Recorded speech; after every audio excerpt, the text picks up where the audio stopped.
Alright guys, welcome back to the channel. So that was terrible to watch. The Lakers lose by 42 points in Indiana against the Pacers tonight. They fall to 27-27. They're now 500 for the first time since way back at the beginning of the year. And they're now 3 games back of the Clippers for the 8th seed. They're also a game and a half behind the Kings for the 9th seed, so the 10th seed now. But there's no reason to even talk about playoffs. At this point, it looks like this team's not going to make the playoffs. If this team can get through the next 10 games without killing each other, I think that would be considered successful in its own right. So the Lakers season has officially gone completely off the rails. This team is an absolute disaster right now. The front office or the coach needs to call a team meeting ASAP. It needs to happen tonight or in the morning. They need to set it up immediately because it's code red right now. It's man overboard. It is every man for himself. This is no longer a team. It's a group of individuals all looking out for their own best interest. So the front office needs to start some serious damage control right now after weeks of trade rumors. This team needs to somehow band together and try to make a run for the playoffs. I don't see how they're going to do it, but the front office needs to somehow look all these players in the eye, from the young players, Lonzo, Ingram, Kuzma, to some of the vets, and they need to try to convince these guys that they value these guys as valuable parts of the organization. And that's going to be a really hard job because let me tell you, all these guys have Twitter, they have Instagram, they see every tweet. This day and age in social media, these guys, these players, they see every Woj tweet, every Shams tweet, they see it all, and they see their names in trade talks constantly all day. They know every move the Lakers are supposedly trying to make.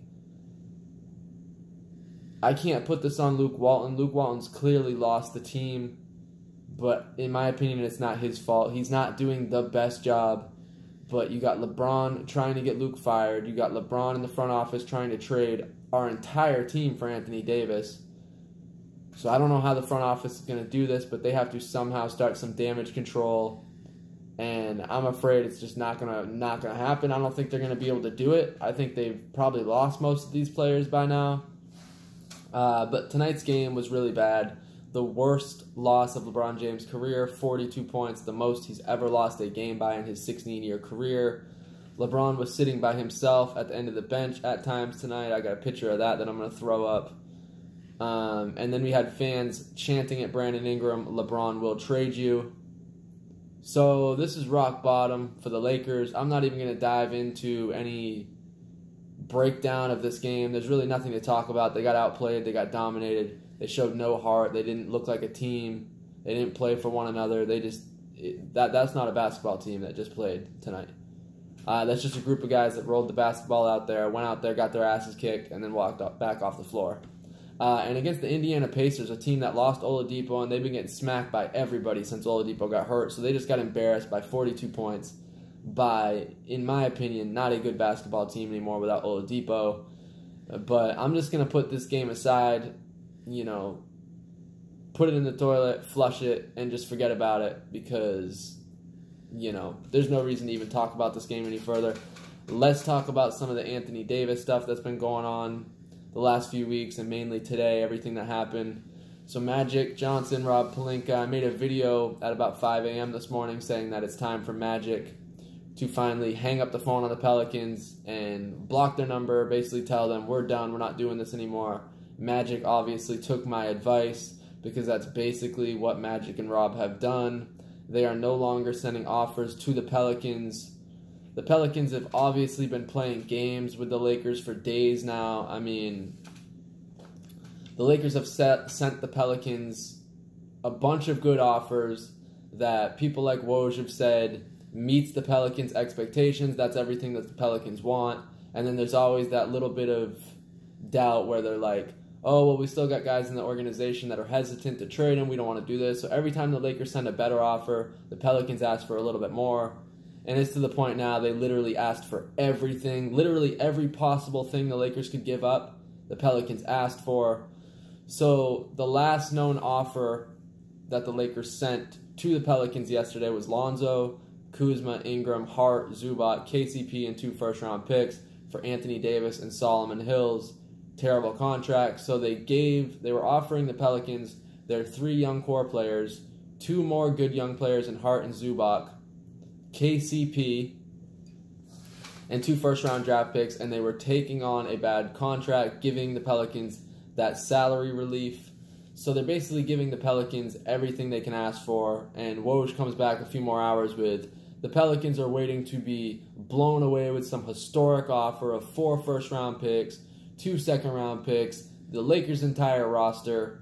So I think the Lakers sat on that overnight and this morning, and they finally called up Dell Demps and basically said, you know, we're not playing this bullshit game anymore. The Lakers are no longer going to make offers for Anthony Davis. If the Pelicans come to their senses and decide they want to make a counter, the Lakers will listen to a counter. If the Pelicans feel like being legit about this and not just playing games with the Lakers, which I don't really know if they plan on doing that or not. Obviously, they want to squeeze the Lakers for the most that they can get out of them. But I just don't trust New Orleans front office. They clearly have pressure from the rest of the NBA to squeeze the Lakers for everything they have. You know, Dell Demps and the other guy in the front office there, they're both ex-Spurs, so it's no surprise that Popovich called them, both his buddies, and said, don't deal with the Lakers. You got other executives in NBA front offices telling the Pelicans, don't trade with the Lakers unless you take them for everything that they have. So the Pelicans overplayed their hand here. They had great offers on the table. They got way too greedy, and then the Lakers pulled back, which is what they're supposed to do. Like I've said before, the Lakers are in a great spot. I know it didn't look like it tonight, and it's not trending that way, but if you really look at the landscape of this team, they have a star player. They have young core players on cheap rookie deals. They have cap space for this offseason, upwards to $50 million they can get to. And they have draft picks. They have all their draft picks going forward. If you trade for AD, you give up the whole damn roster, all your young core players. You lose all that cap space, and you lose draft picks going years and years into the future. So you can't make a trade like that. I don't care how great AD is. Finally, Magic and Pelinka came to their senses. They finally showed a little bit of heart. They finally showed a little bit of balls and told the Pelicans, you're not going to push us around anymore and play these games with us. So we're done. If you have a counter, let us know, and we'll let you know how we feel about it. If not, we're going to let the deadline come and go, and you can hang on to Anthony Davis for the rest of the year. A dude who doesn't want to be there, you don't want him there until the summer. They keep saying, oh, we're going to wait for Boston. We think we can get Jason Tatum. Here's the deal. Anthony Davis already made it clear he's not going to re-sign with Boston. So number one, why would Boston give up Jason Tatum and all their assets if AD is not going to re-sign? And their argument is, oh, well, we feel like if we can get Kyrie and AD together, we can convince AD to stay. Okay, here's the problem. Kyrie basically told you guys I don't owe anybody shit the other day. So there's no guarantee Kyrie's going to stay. So if Kyrie leaves in the offseason, at that point, the Celtics are not going to trade Jason Tatum and picks for a guy in Anthony Davis who is not going to re-sign with them. So the Pelicans don't have any sure offer waiting for them July 1st.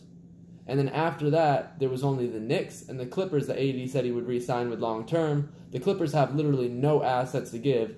And the Knicks have a shot. They have a 14% chance right now to get the number 1 pick, which could be Zion Williams. So they could trade that for Anthony Davis. If I was the Knicks, I'm not trading the number 1 pick for Anthony Davis. I'm getting Zion Williams on a cheap rookie deal for 4 years, and then I'm keeping all that cap space to go get more max free agents. I wouldn't do it. Maybe the Knicks would do it, but again, it's not a guarantee for the Pelicans. They have no guaranteed deals waiting for them July 1st or now. The Lakers essentially have been bidding against themselves, and the Lakers said, we're not going to keep bidding against ourselves because you have no other offers coming in. We've given you fair, more than fair offers, and you keep coming back to us with, or they're not even really coming back to the Lakers and saying, hey, we need this, this, and this. They just basically said, we're waiting for a historic offer, whatever the hell that means. You can't give up 4 first-rounders, other multiple draft picks, your whole roster, cap relief.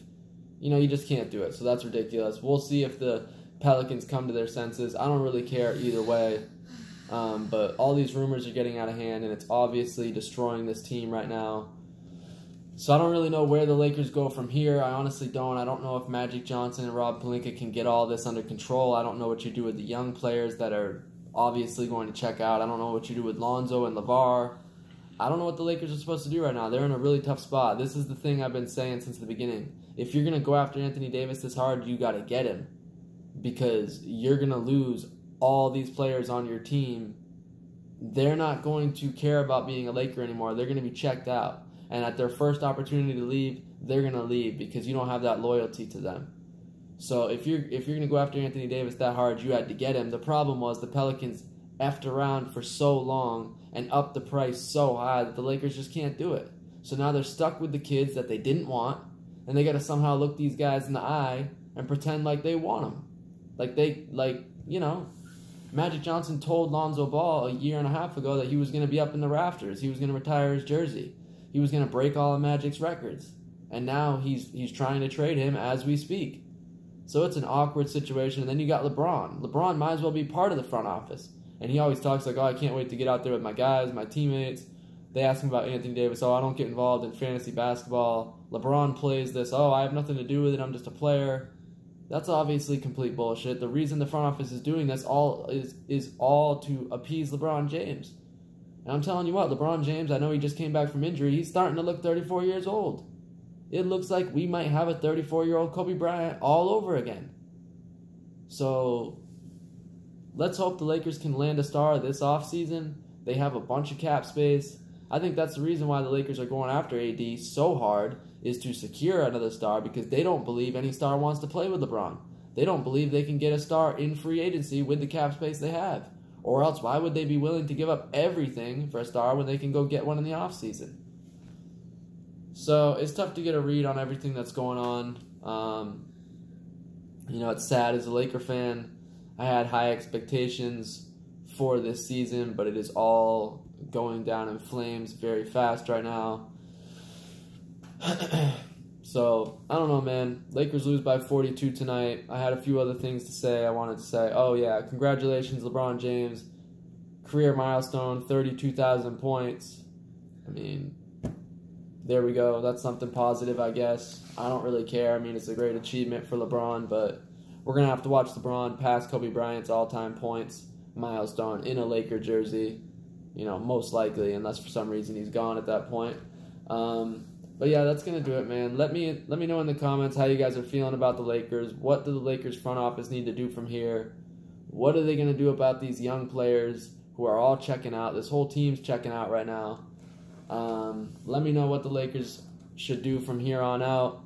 It's not looking good, guys. The Lakers lose by 42 tonight. The playoff hopes are starting to look like not a reality anymore. It's not looking like the Lakers are going to make the playoffs this year, so I don't know, it's depressing, but it is what it is. I'll be back with another reaction in a couple nights. I didn't even look at the schedule. I don't know who they play a couple nights from now, but I'll be back with a reaction after that. If any other Anthony Davis news comes in tomorrow or whatever, I'll make sure to do a video on that. So let me know in the comments what you guys think. Don't forget to like, comment, subscribe. I'll catch y'all later, and go Lakers.